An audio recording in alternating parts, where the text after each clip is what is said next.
जब हिंदुस्तान में मुगल वंश का राज्य ठीक से जम भी नहीं पाया था, चारों तरफ से दूसरे राजा व सुल्तान मुगलों को खदेड़ने पर तुले थे। इस समय हुमायूं का 13 साल का बेटा अकबर बादशाह बना।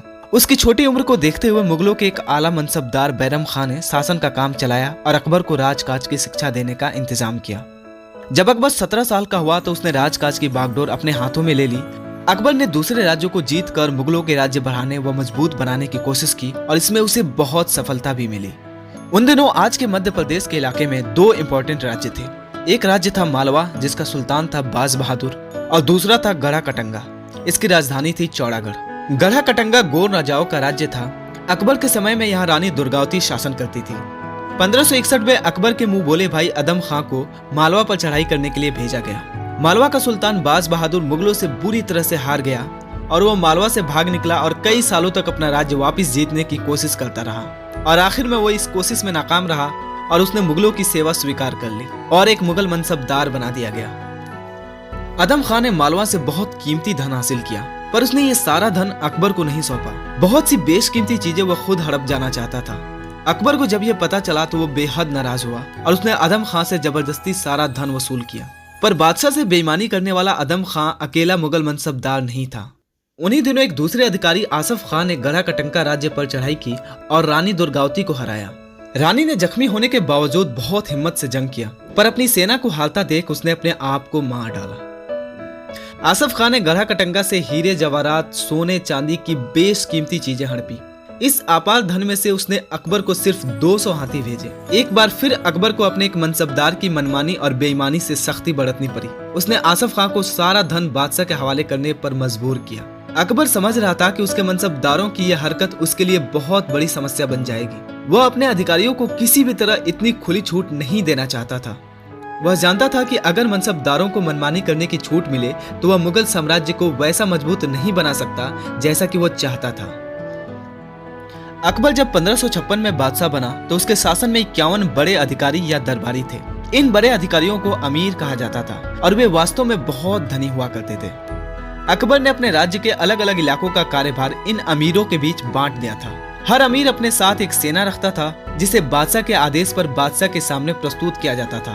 इन सब के बदले में बादशाह ने अमीरों को कई गांव शहरों की जागीरें दी हुई थी।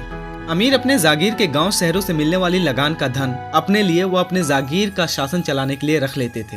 अकबर इन अमीरों के सहयोग से अपना राज्य चलाने की कोशिश कर रहा था, पर उसे इनका पूरा समर्थन नहीं मिल पा रहा था। इसका क्या कारण था दोस्तों, बताएंगे इस वीडियो में आगे बढ़ने से पहले आप इस वीडियो को लाइक और इस चैनल को प्लीज सब्सक्राइब कर लें। अकबर के अमीरों में से कुछ ईरान के थे और वे ईरानी अमीर कहलाते थे, पर ज्यादातर अमीर तुरान नाम के इलाके से आए हुए थे जो कि तुर्किस्तान में पड़ता है। मुगल बादशाहों के पूर्वज भी तुरान के ही थे।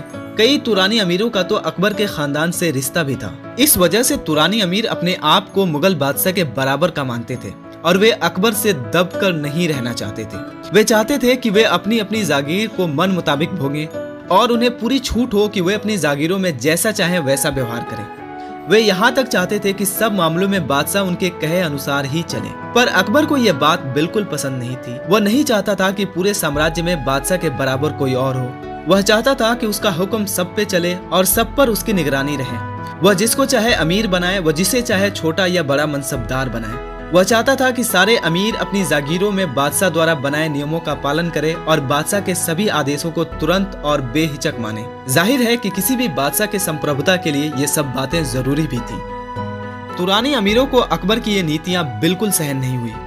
1562 से 1567 तक कई तुरानी अमीरों ने अकबर के खिलाफ बगावत किए। अमीर अपनी सेना लेकर अकबर पर हमला करने लगे। सिचुएशन को देखते हुए अकबर ने इस समस्या का हल ढूंढ निकाला। उसके साथ ईरानी अमीर भी थे। उसने ईरान से आए अमीरों को बढ़ावा दिया और उन्हें कई नए पद दिए। ईरानी अमीरों ने खुश होकर अकबर को पूरा सहयोग दिया। इन ईरानी अमीरों की सहायता से अकबर तुरानी अमीरों के बगावत को कुचलने में सफल रहा। राज्य मजबूत बनाने में एक कठिनाई थी कि अमीर राजा की बराबरी करते थे और उसके बस में रहने से कतराते थे। इसके अलावा अकबर के सामने एक दूसरी समस्या भी थी जो धीरे धीरे बहुत गंभीर हो गई। वह खुद काबुल से आया था और उसके अमीर ईरान व तुरान के थे। बाहर से आए लोग आसानी से किसी जगह अपना शासन मजबूत नहीं बना सकते थे, क्योंकि उस जगह के ताकतवर लोग विरोध करते थे। अकबर ये समझता था कि जब तक हिंदुस्तान के ताकतवर और एलीट क्लास उसके राज्य को स्वीकार नहीं करेंगे, तब तक मुगल राज्य को हमेशा उन लोगों से खतरा बना रहेगा। उन दिनों हिंदुस्तान में दो तरह के लोग बहुत इंपॉर्टेंट थे। एक राजपूत राजा, दूसरे जमीन व संपत्ति वाले मुसलमान परिवार जो कई सदियों से भारत में रह रहे थे और उन्हें शेख ज़ादा कहा जाता था। अकबर चाहता था कि ये दोनों प्रकार के महत्वपूर्ण हिंदुस्तानी परिवार उसके साथ आ जाएं। उन्हें जीतने के लिए उसने कई शेखजादों को दरबार में पद दिए और उन्हें अपना अमीर बनाया। उसने अनेकों धर्म के प्रति श्रद्धा व्यक्त की। जहां तक राजपूत राजाओं की बात है, अकबर ने पाया कि वे उसके अमीर बनना पसंद नहीं करते थे। उनकी तो इच्छा थी कि वे आजाद रहकर अपने राज्य पर शासन करें। अकबर ने सोचा कि अगर वो राजपूत राजाओं को अपने दरबार में शामिल करना चाहता है तो उसे लोगों को यह दिखाना पड़ेगा कि वो हिंदुओं के साथ कोई भेदभाव नहीं करता और सचमुच हिंदुस्तान के लोगों के साथ मिलकर राज्य चलाना चाहता है। उन दिनों हिंदुओं पर दो विशेष तरह के टैक्स लगाए जाते थे। एक था जजिया टैक्स और तीर्थ स्थानों पर यात्रा करने पर टैक्स।